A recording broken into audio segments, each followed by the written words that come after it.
Hi and welcome to the Nerky Werky, and you're watching Indie Game News. Again. Late.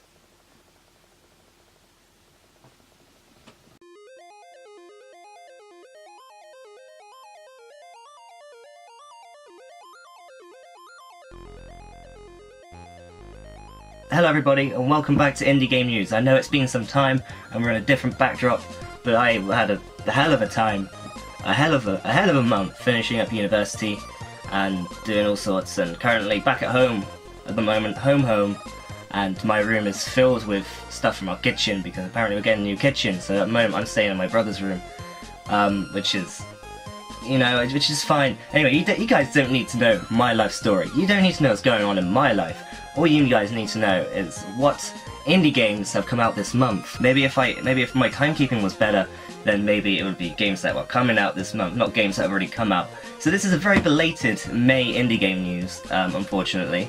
But either way, there's still some good games coming out this month. So without further ado, let's dive right into the games.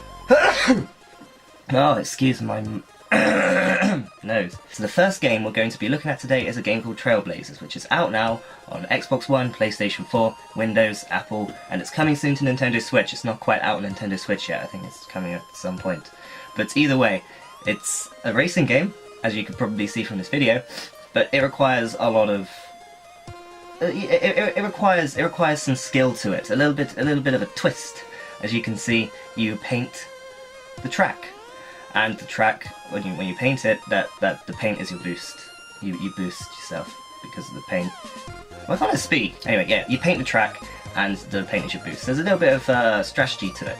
I imagine if you paint certain parts of the track, if you get those certain parts, it will probably give you. It's a bit like F1. DRS is is enabled in certain parts of the track, and you can probably use that. You could probably use this paint, use the paint. In certain areas that kind of give you an advantage to overtake. So that's just something that I imagined would be quite good in this game. But yeah, I don't know. It seems pretty cool. So yes, in this game, more paint means more boost, and that's kind of that's a good thing. I think the best thing about this is that it's co-op. It's bringing back co-op play, and that's something that resonates deeply inside of me, and sure a lot of you too. Like, co-op play really is something that everyone grew up with co-op play. Unless you're a baby now, and you probably rarely ever grow up with co-op play. It'll just be online shit, But co-op play means a lot. So the fact that they're bringing this back in this game, it shows that they're really trying. They're really understanding what kind of audience they want. And that's a good thing. I like that. It makes it different, makes it more fun. It especially makes it interesting because, not every track is the same. I don't think so anyway. I think that's what it says here.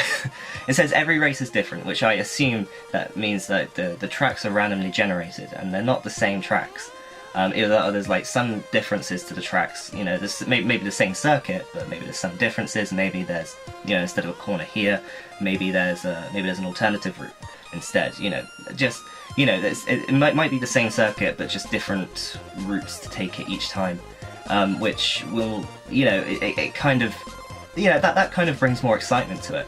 It kind of makes it a bit more of a forward-thinking game. So you have to really communicate with whoever your teammates are in order to really kind of win the race. It's kind of, it definitely requires a bit of thinking in this game. It's bringing a different take to racing games, I think, because they've kind of been pushed out of the way a little bit. That racing games aren't particularly heavily mainstream unless you were looking at stuff like Forza, F1, and big ass AAA racing games. Alright, so the next game I'm going to be looking at is a game called Far Lone Sails. This kind of goes back, this is a very big contrast from the game we just looked at, but this is a very, this goes back to the type of games that I like, and the games that I like to talk about, and talk to you guys about. Not only does it kind of remind me of, games like Limbo, and stuff, I can't think of any other games, that's so bad. No, it kind of reminds me of those style of games, visual gameplay, puzzles, and kind of slow build up. You really got to think, you have time to think about what's going on. It doesn't require a lot of energy like to put into this game. You know, like forward front. You know, it requires a lot of endurance, I think, to kind of stay concentrated on what's going on. So yes, you're travelling your weird sail machine across a barren wasteland, and you've got to keep your sail machine going, fix bits of it that get broken, and go and do other puzzly things on foot and stuff like that. You know, I haven't looked, I've kind of, you know, this came out on the 17th of May, so it's already out, but I've kind of stayed away from looking too much into this game, because it's a game I want to play myself. But it's, you know, I'm just going from what I see already. You know, it looks, like I said, it looks like one of those indie games that's just a, you know, slow building, requires a lot of concentration and puzzly stuff, and, you know, that's fine. Like, that's the type of indie game that I like to play. And it kind of adds a new element to that, because you have a machine to take care of in this as well. You know, in games like Limbo and Inside, you don't really so much take care of another machine. You're kind of taking care of yourself and trying to survive and get through a different puzzle. This looks like the puzzles are kind of kept inside the machine. Whereas, you know, maybe you can come out of the machine, you know, clear a path so you can get the machine through, you know, interacting with the environment, and, you know, that's what it seems like. That's what it seems like is going on. And not only does, you know, this game seem cool in that respect as well, but it looks beautiful. Like, I have to say it as well. Again, I always say this about every single game that I talk about. One thing I will say about the look of this game is that it's very steampunky. It kind of has, you know, it does have a very steampunky sort of look to it. I like the way it looks. It looks, you know, it looks different. It doesn't look, you know, it's dark. It's very dark compared to, like, Limbo and Inside, but it's kind of not like them in a way, because it's a bit more, I think instead of having a bit more of a rustic kind of look to it, it has a bit more of an adventurous and glamorous look to it. It kind of, the art style isn't quite, isn't quite like that. It isn't quite like theirs. It isn't quite as dark. It's a bit more colourful. It's as colourful as it can get, I think, without it being too colourful. So yeah, I like that. I like that about it. It looks good. It looks like something you'd see on Cartoon Network. Not in a bad way, as in, like, it, you know, it reminds me of a show called Stormhawks, actually, like the art style. I don't know if you ever watched Stormhawks or anything like that. It just, I don't know why, it just reminds me of Stormhawks.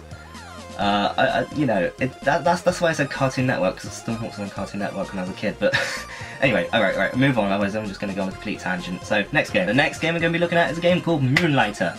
Right, this game hasn't come out yet. This game's coming out on the 29th of May. So, the first game of the day that hasn't come out yet. We always find one. There's always one. There's always one that hasn't come out yet. Moonlighter is an action RPG starring Will the shopkeeper who secretly dreams of becoming a hero. I like that. I like that dynamic. It's good. You know, just a normal shopkeeper. He wants to become a hero. So what does he do? Grabs a frying pan, gets a backpack. It doesn't know if he grabs a frying pan, but I like that. I like the dynamic. You know, it's interesting. It's interesting. You know, well, it is interesting because it's simple. It's a simple dynamic for a simple looking game. It's very colourful. It's a very colourful game. It's a 2D adventure, action RPG, obviously. But it's, you know, I like that.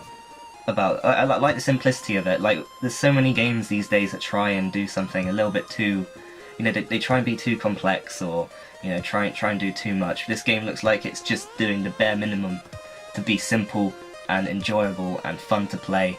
You know, you play as somebody who just is a hero. What can you do wrong there? What can go wrong there? Nothing can go wrong there.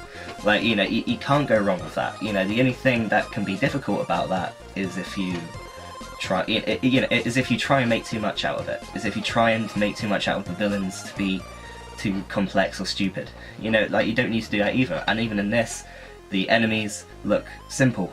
The whole game looks simple and colourful and adventurous and beautiful. And that's what you need from a game like this, and it's good. So by the looks of things in this game, you just run the shop, and then you go out and fight enemies. Sounds great, looks great, I love that about it. It's a nice little, you know, there's a lot of variety in terms of gameplay and what you can do. Especially for, you know, a 2D game. Like, it really kind of, you know, by the looks of it, it kind of, you know, it has a broad variety of what you can do. It's really trying to, you know, to include a lot of things in this game for you to do. I like that. I like that about it. It's interesting. It's great. I mean, it's fun. It's enjoyable. It's quirky. It's definitely quirky. It's definitely something else. And I'm really looking forward to this game coming out, because I'm definitely going to play it. That's all I have time for, unfortunately, in terms of games. And there were one game short. of choosing what we wanted to look at, but I only had time to look at quite a few.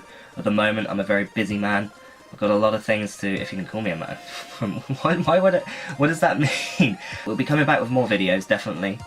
This is going to spark like a 1 video a week sort of thing. Now that I do have time to upload more videos and to record more videos, which is good. This is really good. Once I get some things sorted out, I will definitely have more time, but I'll still get out 1 video a week, at least. At the very least, and then hopefully maybe get out 2 videos a week. But let's not stress ourselves too much. I'm not going to push myself too much. I might pull something. Anyway, I hope to also be live streaming at some point as well. I hope to free up some evenings to do some live streaming. So I'm also looking forward to that. I think that'll be really good. It'll be a lot of fun.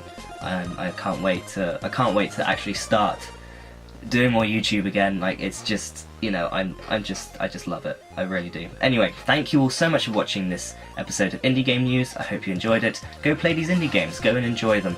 Go check out my other episodes of Indie Game News if you want to find out some more brilliant indie games that have come out for this past year, and also my other videos if you're interested. I mean, I don't know why you would be, but yeah, go do it. Go do it. Go treat yourself, or if you're in that certain mood, punish yourself. Go punish yourself if you've done something bad. Anyway, thank you all so much for watching, and I'll see you all next time. Goodbye.